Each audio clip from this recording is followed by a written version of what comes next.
Hi friends, first of all welcome to all of my YouTube AQ viewers. In this video we will discuss about concept and characteristics of business.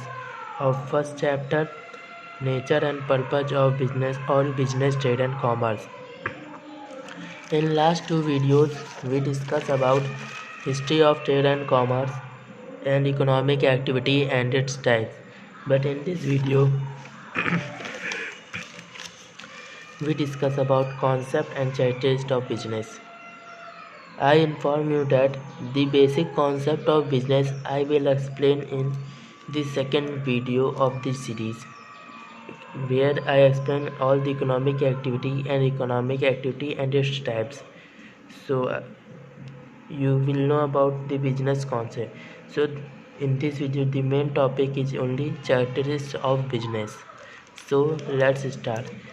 Characteristics of business में बहुत सारे characteristics हैं, but कुछ important top 6 characteristics हैं, वो हैं ये। First, economic activity.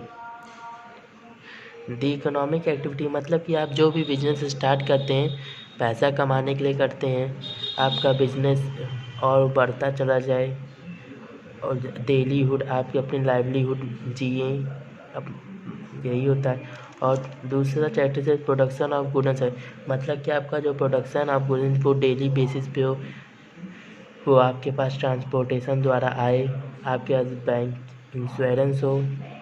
जैसे कि अभी लॉकडाउन चल रहा है तो प्रोडक्शन हो नहीं पा रहा है, पर हाँ प्रोडक्शन डेली बेसिस पे हमेशा होता है। Sales of goods and services, वो भी डेली बेसिस पे हो कि हर रोज़ कोई ना कोई आए और ख़रीदे, दुकान में हो, जो कि लॉकडाउन चल रहा है आज वो भी नहीं हो पा रहा है। Dealing of goods and services मतलब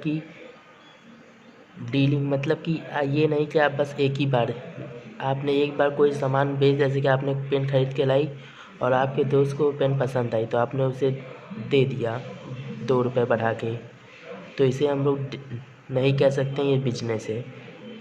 जो डेली बेसिस पे होता है उसी को हम लोग कहते हैं dealing of goods and services.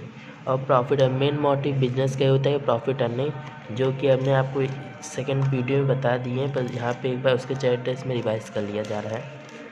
और सिक्सवा चैप्टर वो अनसर्टेनिटी ऑफ रिटर्न, जैसे कि जो आप लोग रिस्क लेते हैं बिजनेस में। अब जैसे कि लॉकडाउन चल रहा है, लोग सोचे होंगे कि गर्मी में कि हम लोग का कपड़ा वपड़ा बहुत बिकेगा, प्रोडक्शन अच्छे खासे हुए थे, सोचे सेल्स अच्छी होगी, पर लॉकडाउन के कारण सेल्स नहीं हो पाई, उनका प्रोडक्शन बस हुआ नुकसान, उसी कहते हैं uncertainty of return.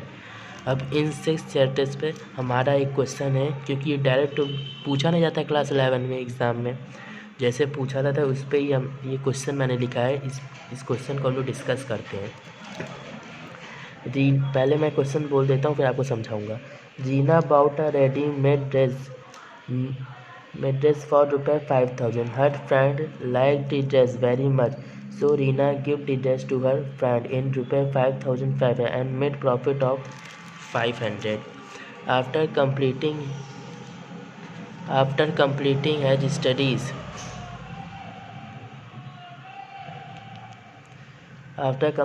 her studies, Reena opened a shop of selling ready-made dress for girls. Reena नाम की कोई लड़की है, उसने एक ड्रेस ख़रीदा। वो जब घर पे आई तो उसने अपने फ्रेंड को दिखाया, उसके फ्रेंड को वो ड्रेस पसंद आ गया, तो उसने वो ड्रेस अपनी फ्रेंड को 5,500 में दे दिया। उसने 500 का प्रॉफिट किया, ठीक। और फिर उसने सोचा, जब उसने सोचा कि मैं अपनी स्टडीज़ कंप्लीट करने के बाद एक शॉप ओपन करूँगी रेडीमेड ड्रेस की फॉर गर्ल्स के लिए, और जो उसने ओपन भी किया आगे जाके अपनी स्टडीज़ कंप्लीट करने के बाद। और मैं आपको बताता हूँ ऐसा ही क्वेश्चन पूछा जाता है एग्ज़ाम में, चैट टेस्ट पे ऐसे ही क्वेश्चन बनाया जाता है, एग्ज़ाम में पूछा जाता है। तो मैंने एक तरह से एग्ज़ाम्पल लिया है, अगर आप लोग कर लेते तो अच्छी बात है, आपने समझ लिया है, वरना आपको समझा देता हूँ। तो ये हो गया उसका पैराग्राफ। अब हम लोग क्वेश्चन पढ़ते हैं। Can transaction has between Reena and her friend turn by business? क्या ये ट्रांजेक्शन रीना और हर फ्रेंड के बीच में जो उसने एक ड्रेस बेची 500 का प्रॉफिट लेके, इसे हम बिजनेस कह सकते हैं? नहीं कह सकते। अब पूछिए क्यों? इसलिए क्योंकि यहाँ पे लिखा है इसका चौथा टेक्स्ट है dealing of goods and services on regular basis. इसने बस एक बार बेचा है। ये मतलब कि बिजनेस होता है ये लंबे समय का, ये एक बार बेचने से इसे बिजनेस हम नहीं कह सकते हैं। फिर इसका दूसरा जो इस पैराग्राफ का क्वेश्चन है state the features related to first. हम इसे बिजनेस क्यों नहीं कह सकते, तो यही हम लोग लिखेंगे because this transaction is not on the regular basis, the sale is only one, ऐसे हम लोग इंग्लिश में लिख सकते हैं। और फिर थर्ड इसका पैराग्राफ है can the sale of dresses on her shop be called as business. अब उसने जो कि ओपन किया अपनी स्टडीज़ कंप्लीट करने के बाद, तो उसे हम बिजनेस कह सकते हैं। यस, बिल्कुल कह सकते हैं, क्योंकि वो रेगुलर बेसिक्स पे होगा। Sales of goods and service, dealing of goods and services, profit earning है, अनसर्टेनिटी ऑफ रिटर्न है, मतलब कि 6 पॉइंट्स वो करता है। और thank you for watching all the AQ viewers.